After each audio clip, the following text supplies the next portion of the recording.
अस्सलाम वालेकुम मेरे प्यारे भाइयों, मेरी प्यारी बहनों। एक बंदा रोज़े की हालत में कुछ खा रहा है, पी रहा है और भूल के खा पी रहा है। तो ऐसे बंदे को अगर हम लोग देख लेते हैं कि ये कुछ खा पी रहा है, अब इसके साथ क्या मामला करें। इसको याद दिलाएं कि भाई तेरा रोज़ा है तो ये चीज़ छोड़ दे, या इसको याद ना दिलाएं और उसको खाने पीने दे। ऐसे शख्स के बारे में दीन इस्लाम की शरीयत की क्या राय है। तो ऐसे शख्स के बारे में हमारे फुक़हा ने, उलमा ने यही लिखा है कि इस बंदे को देखेंगे, जो खाने वाला है ना उसको देखेंगे।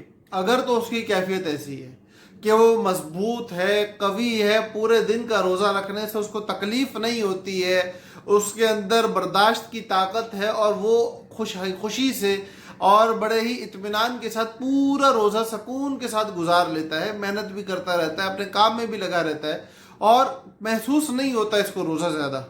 तो ऐसे बंदे के बारे में तो फुक़हा ये लिखते हैं कि हमारे ऊपर लाजिम है कि हम उसको याद दिलाएं कि भाई तेरी इबादत के अंदर खलल वाक़ हो रहा है, इस खलल को ख़त्म करो, अपनी इबादत को अच्छे तरीके से मुकम्मल करो। लेकिन अगर कोई बंदा ऐसा है जो बज़ाहिर कुछ कमज़ोर है, जिसके अंदर रोज़ा पूरा करने में उसको तकलीफ़ होती है, वो कोई बूढ़ा आदमी है, वो कोई ज़ईफ़ आदमी है, कोई शुगर का पेशेंट है, या कोई हामिला खातून है, या इस किस्म का कोई बंदा है कि जिसके बारे में हमें पता है कि अगर इसको याद दिला देंगे तो छोड़ देगा, रोज़े की अहमियत इसके दिल दिमाग में मौजूद है, लेकिन इसको थोड़ी तकलीफ़ भी होगी।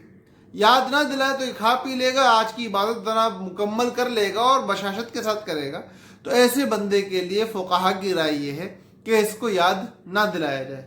तो ज़ाब्ता और कायदा कुलिया में ये मिला कि इन खाने वाला जो है उसकी ताकत पे ये बात मुनहसर है कि अगर तो वो कवी है, मजबूत है, तो उसको याद दिला दिया जाए, और अगर वो ज़ईफ़ है, कमज़ोर है, तो उसको याद ना दिलाना बेहतर है। अल्लाह पाक हम सब का हामी और नासिर हो और हमें इसी तरह सीखने सिखाने के मामले में लगा रहने की तौफ़ीक़ अता फ़रमाए। अस्सलामु अलैकुम व रहमतुल्लाहि व बरकातुहू।